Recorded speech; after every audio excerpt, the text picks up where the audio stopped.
Good morning and welcome again. Today I'm reading chapter 5 of the book Sweeter Than Honey by my father, Mr. K.V. Verghese.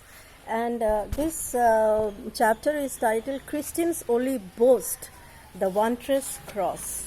And this appeared in the magazine Tidings, Our magazine, in April 2012. Christians only boast the wondrous cross. Years ago, the songwriter Isaac Watts wrote a moving and inspiring song that is sung by the Christians all over the world and appreciated even by non-Christians. To cite an example, Mahatma Gandhi, the father of the Indian nation, was very much inspired by the song and desired to hear it often. It is a song, When I Survey the Wondrous Cross. Isaac Watts was a pastor at the Mark Twain Meeting, an independent church in London. In 1707, he desired to sing a new song in a communion service, and inspired by the Holy Spirit, he jotted down the words of the song. The original name of the song was Crucifixion to the World by the Cross of Christ. It was the first hymn to be written in first person, introducing a personal religious experience rather than limiting itself to a doctrine. This song, though more than 30 decades old, continues to stir up and inspire our hearts.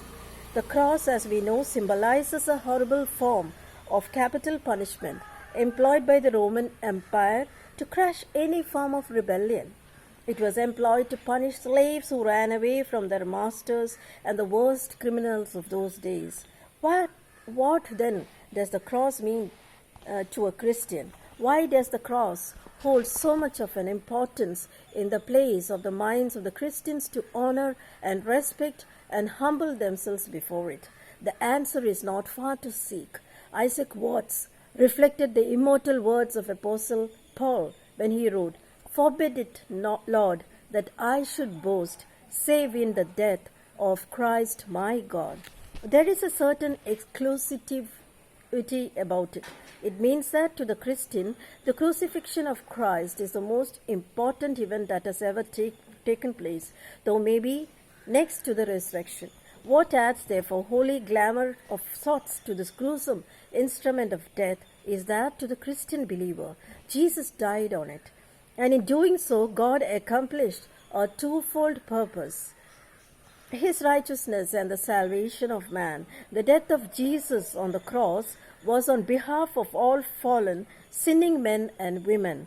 Nothing speaks more clearly of God's love than the cross of Jesus Christ. Every true Christian believes, and the Bible teaches, that salvation and forgiveness of sins were made possible by the lashes Jesus suffered when he was killed, the excruciating pain he underwent when he was nailed to the cross by the Roman soldiers, and through the death of Jesus Christ on this cross.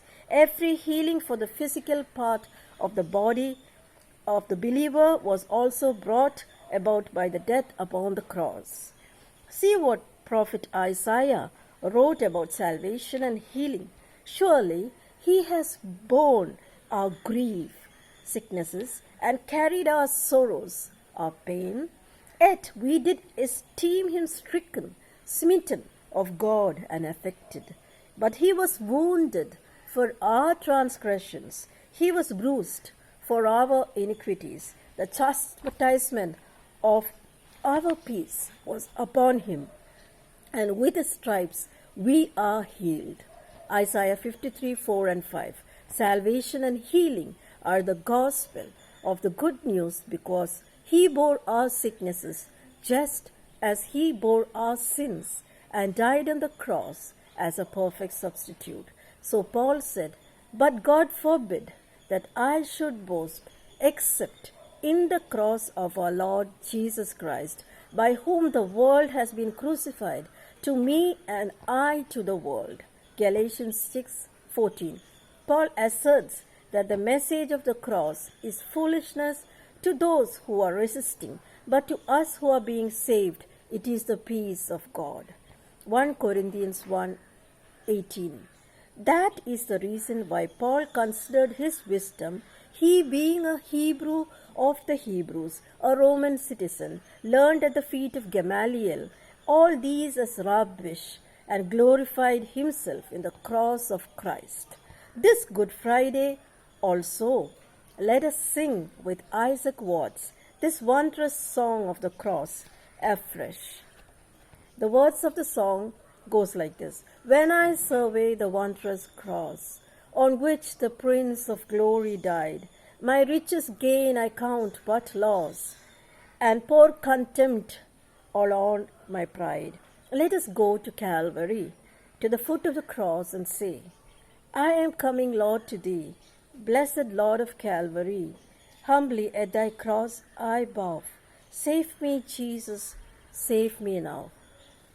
This article was published in Tidings Hour magazine in April 2012.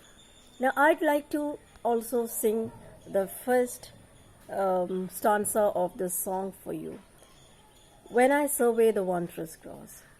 When I survey the wondrous cross on which the Prince of Glory died, my richest gain I count but loss, and pour contempt on all my pride.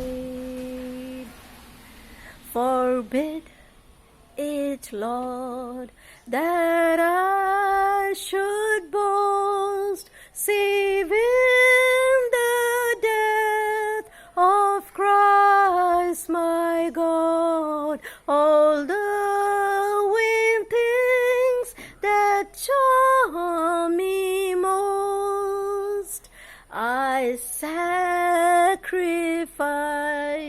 them to his blood. Christians only boast the wondrous cross. Amen.